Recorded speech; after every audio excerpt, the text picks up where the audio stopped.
Kerr. Again, a generous 6 minutes. Mr Kerr. Presiding Officer, of course we all welcome the opportunity for Scotland to host an international sporting event of the prestige of the Euros. And Euro 2028 will be a platform to promote Scotland and showcase the warmth and hospitality of Scotland's people.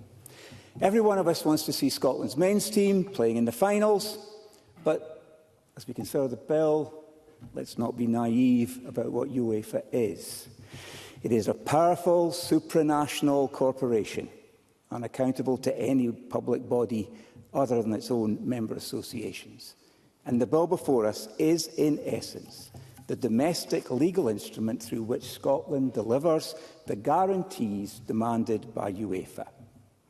So we should proceed with eyes wide open, aware that we are implementing the conditions of a commercial contract, not designing policy from first principles. The bill's first substantive section, sections 2 to 4, criminalises the unauthorised sale or resale of championship tickets above face value or for profit, as mentioned by the Minister. The offence is summary only, punishable by a fine up to level 5 on a standard scale, which is currently £5,000. It applies to all matches played in Scotland, including any sold or advertised electronically, but crucially, it does not extend beyond the territory of Scotland. And that means that anyone operating an online resale platform outside Scotland or simply listing tickets on an external-based website falls outside the reach of this bill.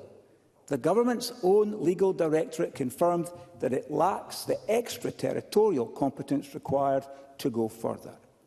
Now, we agree that touting is a scourge that prices fans out of major events. But fragmented national regulation invites exploitation. A UK-wide framework would close loopholes and simplify enforcement by Police Scotland and the Crown Office. The principle is right, but the scope is inadequate. There's also an issue of equity and common sense in how the offence is framed. UEFA and its authorised partners are exempt from touting, from the touting ban, I beg your pardon, Presiding Officer, but community groups, schools and charities are not. Under this bill, a parent council raffling Euro 2028 tickets to raise funds, or a local hospice auctioning a pair of tickets at an event, would technically be committing a criminal offence. That can't be right. Charitable causes, especially those rooted in our local communities, should not be collateral damage in UEFA's effort to police its commercial rights. The exemption must be broadened to allow legitimate charitable fundraising.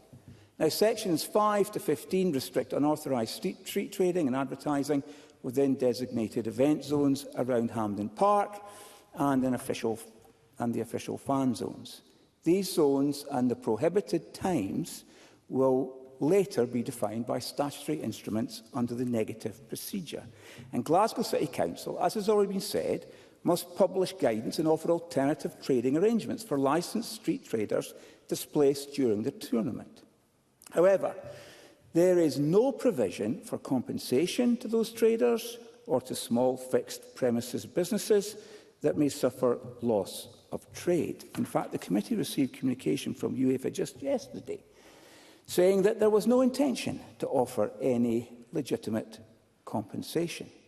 Now, we recognise, because we have to, UEFA's legitimate commercial interest in preventing ambush marketing and protecting official sponsors. But local cafes, kiosks, stallholders who have traded for years in Mount Florida will see their peak earning period removed. If any compensation is due, it must come from UEFA, not from Scottish taxpayers. The party of business cannot support the public purse underwriting a multi-billion euro organisation.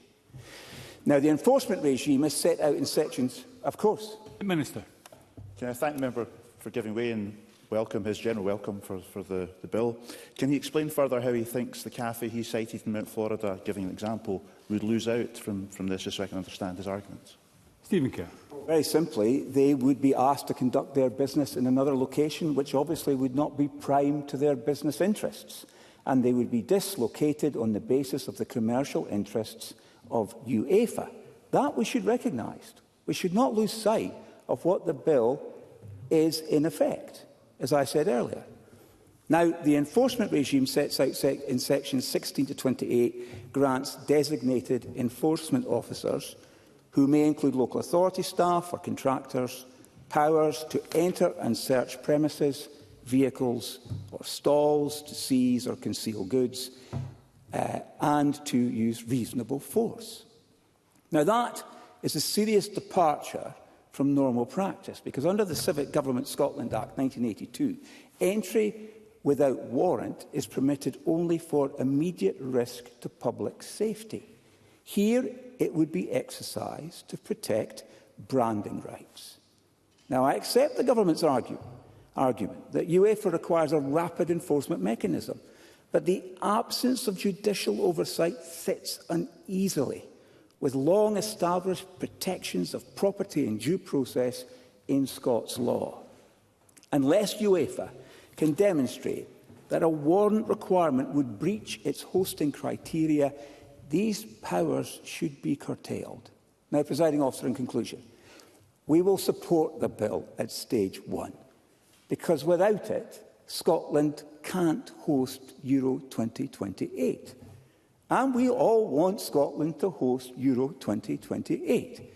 But we support this bill on the clear understanding that the government must look more closely to tighten the enforcement provisions to restore warrant safeguards, press UEFA to contribute to a compensation scheme for displaced traders, and work with the UK government to deliver consistent ticket touting regulation across these islands.